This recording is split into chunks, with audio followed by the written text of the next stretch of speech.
গরুর চরণ ধরে আমাদের মনের ময়লা যাবে, কিন্তু গুরুদেবের চরণ হওয়ার পরে গুরুদেবের সঙ্গে কোনো সরকার নেই, আলাপ আলোচনা নেই, টাকা নেই, হাতে নেই, নিয়ে নিয়েছে হয়ে গেছে, তা কখনো করবেন না। গুরুদেবের স্মরণ করবেন, নাম করবেন, জপ করবেন। এটা কোনো মা গুরুদেবের শিষ্যের নাম মদন, তার বাবা গুরু বাবা মদনের বাড়িতে এসে বলছে, কে রে মদন, ও মদন তুই বাড়িতে এসেছিস, তোর বাড়িতে এসেছিস। গুরুদেবের কথা শুনে মদনে বেরিয়েছে, গুরুদেবকে বলেন, গুরু বাবা আপনি আমার বাড়িতে এসেছেন। অনেক অনেক ভক্তরা আছেন গুরুদেবকে আদর আপ্যায়ন করেন, আর অনেকে আছে গুরুদেব এসেছি যাই প্রণাম দক্ষিণা দিয়ে বাড়ি তাড়িয়ে দিই, এরকম আছে। কিন্তু মদন কি করলেন দেখুন, গুরুদেবকে বাড়িতে নিয়ে আসে আসেন মদনের জন্য ভেতর ছিল। এবার গুরুদেবী যত্ন করে ভিতরে নিয়ে গিয়ে চরণ ধৌত করে দেওয়ার পর ভালো করে চরণটা মুছিয়ে দেওয়ার পরে গুরুদেবকে ভালো করে একটা আসন নিয়ে বসিয়ে বলছেন, গুরু বাবা আপনি আমার বাড়িতে এসেছেন, বলুন আপনি আমার বাড়িতে কি সেবা পাবেন, আছে আপনি যা পাবেন সেবা আমি তাই দেবো, বলুন। গুরু বাবা বলেন, মদন তুই আমাকে সেবা দিবি তো? বলে হ্যাঁ। বলে বাবা তুই যদি আমাকে সেবা দিবিস তাহলে এক কাজ কর, তুই ময়দার দোকানে যা, মিষ্টি দোকানে যা। বলে মিষ্টি দোকানে? বলে হ্যাঁ মিষ্টি দোকানে যা, তুই না গরম গরম ঠান্ডা মিষ্টি 3টা আনবি আমার বড়, যা যাকে তাড়াতাড়ি করে যা।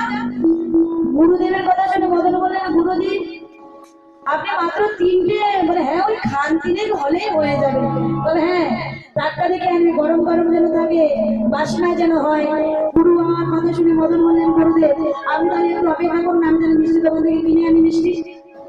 ও মা এবার মদন গিয়ে মিষ্টি দোকানে গিয়ে বলছে, এই যে দোকানদার বাবু আপনার দোকানে টাটকা মিষ্টি আছে? দোকানদার যারা হয় মা তারা খুব চালাক হয়, বিশেষত মিষ্টির দোকানে মিষ্টি নাকি সবসময় টাটকা থাকে, মাসি হয় না। সে 5 দিনের মিষ্টিকে বলে টাটকা, আর যাই মিষ্টি আজকে তৈরি হয়েছে সেটাও টাটকা। এবার মিষ্টি দোকানে বলছেন, হ্যাঁ বাবা মদন আমার দোকানে মিষ্টি আছে। বলে টাটকা মিষ্টি তো? বলে হ্যাঁ টাটকা মিষ্টি। বলে তাহলে আপনি আমাকে 3খানা মিষ্টি দিন, আমি আমার গুরু বাবার জন্য নিয়ে যাবো। এইবার কি করেছেন, মিষ্টি দোকানে 3টে রসগোল্লাকে দিয়েছেন, তাই একটু রস দিয়েছে, দিয়ে চিপটাকে ভালো করে বেঁধে মদনের হাতে দিয়েছে। মদন তো মা নেচে নেচে গিয়ে গিয়ে আসছে ঘরের দিকে। আস্তে আস্তে হঠাৎ রাস্তায় দাঁড়িয়ে মনে মনে চিন্তা করলেন, আচ্ছা এই তিনটে মিষ্টি কিনে নিয়ে যাচ্ছি। এই তিনটে মিষ্টি গুরুদেবকে সেবা দিলে গুরুদেব নিজে দুটো সেবা পাবে, আর একটা আমার জন্য প্রসাদ হিসেবে রাখবে। তাহলে এই তিনটা থেকে আমার একটা পাওনা হলো।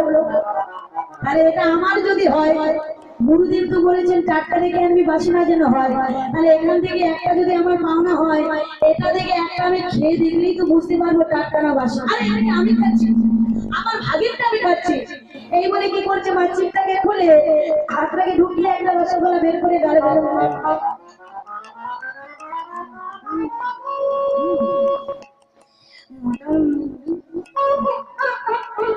মিষ্টির স্বাদটা মোটামুটি খারাপ না। হ্যাঁ, একটু ছানা। ঠিক আছে, তাহলে এটা চিকটা লাগিয়ে দিই। চিকটাকে লাগিয়ে দিয়ে আবার হাঁটতে হাঁটতে ঘরে থেকে এগিয়ে যাচ্ছে। এই ঘরে থেকে এগোতে এগোতে আবার আসতে দাঁড়িয়ে চিন্তা করলেন, আচ্ছা তিনটে কিনেছিলাম, ভাগে একটা পাবো বলে সেটা খেয়ে নিয়েছি। আচ্ছা এই দুটো যে নিয়ে যাচ্ছি, এই দুটো গুরুদেবকে সেবা দিলে গুরুদেব একটা সেবা পাবে নিজে, আর একটা প্রসাদ হিসেবে আমার জন্য রাখবে। তাহলে এখান থেকে আবার আমার একটা পাওনা হলো। মোটামুটি খারাপ না। হ্যাঁ, এখান থেকে আবার আমার একটা পাওনা হলো। এবারে মা আবার চিকটাকে খুলে চিকের ভিতরে হাতে করে গালে দিয়ে বলছিল,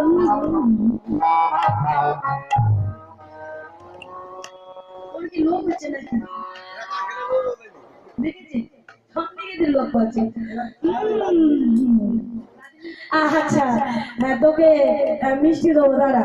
ভক্তমন্ডলী মা, এইবার হলোটা কি দেখুন। তাহলে কটা কিনেছিল আপনারা বলুন? তিনটে কিনেছিল। তাহলে কটা চিঠি আছে আর কটা নেই? একটা আছে, দুটো নেই। আবার এগিয়ে যাচ্ছে, ঘরের সামনাসামনি এসে মনে মনে চিন্তা করছে তিনটে কিনেছিলাম, দুটো তো নিজে খেয়ে নিলাম, তাই একটা বাকি আছে। আছে এটা গুরুদেবকে সেবা দিলে গুরুদেবের নিজের সেবা পাবে কি, আর আমার জন্য রাখবে কি? হ্যাঁ, তার থেকে দরকার নেই, যেটা আছে ওটাও আমি খেয়ে ফেলি। স্বাদটা তো মোটামুটি খারাপ না। এবার আবার হাতে করে দিয়ে আবার বের করে গালে দিয়েছে, দিয়ে চিকটাকে ভালো করে লাগিয়ে সোজা ঘরে মুখটা মুছে নিয়েছে।